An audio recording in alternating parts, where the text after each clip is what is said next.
فضاؤں سے بارود کی بارش، غزہ فلسطینیوں کا قبرستان بن گیا۔ 24 گھنٹوں میں 756 فلسطینی شہید، شہداء کی تعداد 6546 ہو گئی، 18,000 زخمی، زندگی اور موت کی کشمکش میں مبتلا۔ غزہ کے اسپتالوں میں ایندھن ختم، ہر طرف تاریکی کا راج۔ اندھیرے میں ڈوبے اسپتالوں میں زخمیوں کی چیخیں دل چیرنے لگیں۔ دوائیں ہیں نہ مرہم پٹی کا سامان، جو بچائے جا سکتے ہیں وہ بھی مر رہے ہیں۔ موبائل فون کی روشنی میں زخمیوں کا آپریشن، شدید زخمی بچے کی چیخیں بھی عالمی ضمیر کو جھنجھوڑ نہ سکے۔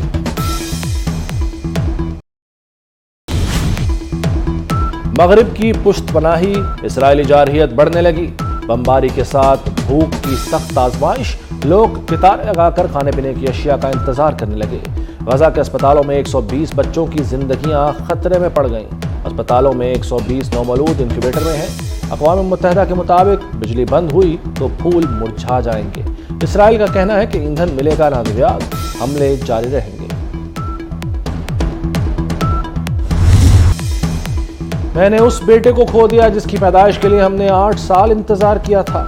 غزہ کی ماں کی دہائی، میرا تو ایک ہی بیٹا تھا، وہ بھی چلا گیا۔ دکھی باپ کا اسپتال میں بین، ادھر ایک زندگی بجھ گئی، ایک زندگی نے جنم لیا۔ فلسطین کے علاقے خان یونس میں حاملہ ماں شہید ہو گئی، ڈاکٹروں نے آپریشن کر کے بچے کو بچا لیا۔ زخمیوں سے بھرے اسپتالوں کو چھوڑ کر نہیں جائیں گے، غزہ کے ڈاکٹروں کے حوصلے بلند۔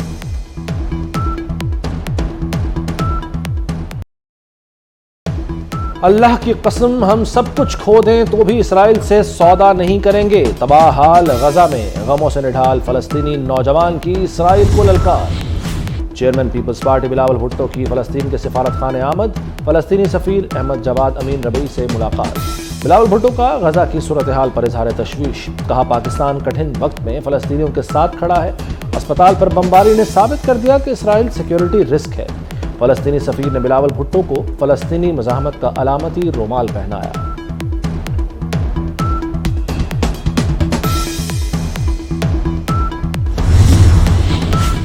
چیئرمین پی ٹی آئی کا جعلی امیج گھڑنے کا منصوبہ بے نقاب، پی ٹی آئی ریاست مخالف پروپیگنڈے میں ملوث نکلی۔ 9 مئی ہنگاموں کا منصوبہ، کارکنوں کی ذہن سازی کی، کارکنوں کو فوجی تنصیبات پر حملوں کے لیے اکسایا گیا۔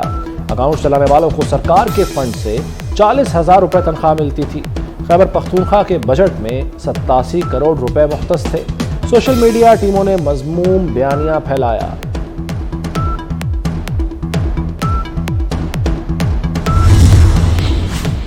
چیئرمین پی ٹی آئی نے ترقیاتی فنڈ کے 87 کروڑ روپے نکالے، سوشل میڈیا بھرتی کر کے اپنا بیانیہ پروموٹ کیا۔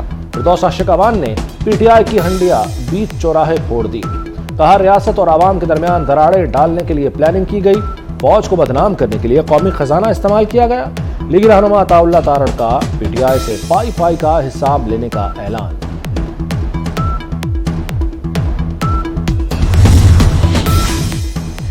خیبر پختونخوا میں پی ٹی آئی کی انتظامی کارکردگی کا رزلٹ آ گیا، صوبہ دیوالیہ ہونے کے قریب پہنچ گیا۔ نگران حکومت کا بحران سے نمٹنے کے لیے سخت اقدامات کا فیصلہ، سرکاری ملازمین کی تنخواہوں سے 24% کٹوتی کی سفارشات تیار، سمری منظوری کے لیے وزیر اعلیٰ کو بھیجی جائے گی۔ تنخواہوں میں کٹوتی سے ماہانہ 8 ارب روپے کی بچت ہوگی، ملازمین کے الاؤنسز ختم کرنے کی تجویز بھی زیر غور ہے۔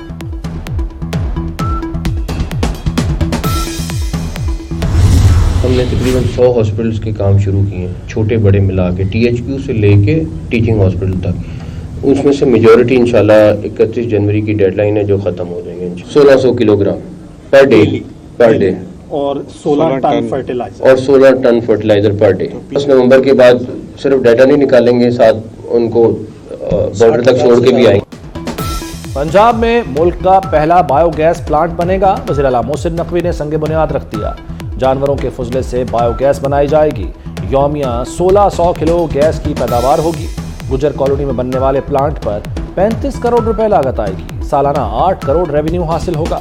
منصوبے کی تکمیل سے فضائی آلودگی میں کمی آئے گی۔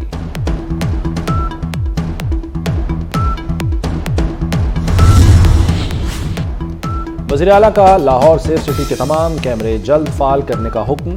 راولپنڈی، فیصل آباد، گجرانوالہ میں سیف سٹی پروجیکٹس مقررہ مدت میں مکمل کرنے کی ہدایت۔ محسن نقوی کی زیر صدارت سیف سٹی اتھارٹی آفس میں اجلاس۔ وزیر اعلیٰ نے کہا کہ محکمہ تعمیرات و مواصلات عمارتوں کی تعمیر مقررہ مدت میں یقینی بنائے۔ حکام نے بتایا کہ لاہور میں 2000 کیمرے نومبر کے پہلے ہفتے تک فنکشنل ہو جائیں گے۔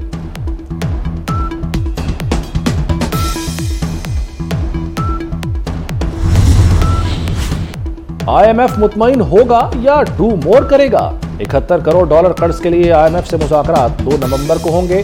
سٹینڈ بائی معاہدے کے جائزے کے لیے وفد پاکستان آئے گا۔ مذاکرات کامیاب ہونے پر آئی ایم ایف کا بورڈ قرضے کی اگلی قسط منظور کرے گا۔ دسمبر میں قسط جاری کرنے کے لیے بورڈ اجلاس ہوگا۔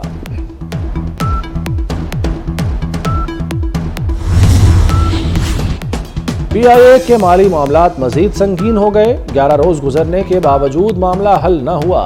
قومی ایئر لائن کی 11 دنوں میں 340 پروازیں منسوخ ہوئیں۔ ادارے کو 8 ارب سے زائد نقصان کا سامنا۔ آج پی ایس او کو 6 کروڑ روپے ادا کیے گئے۔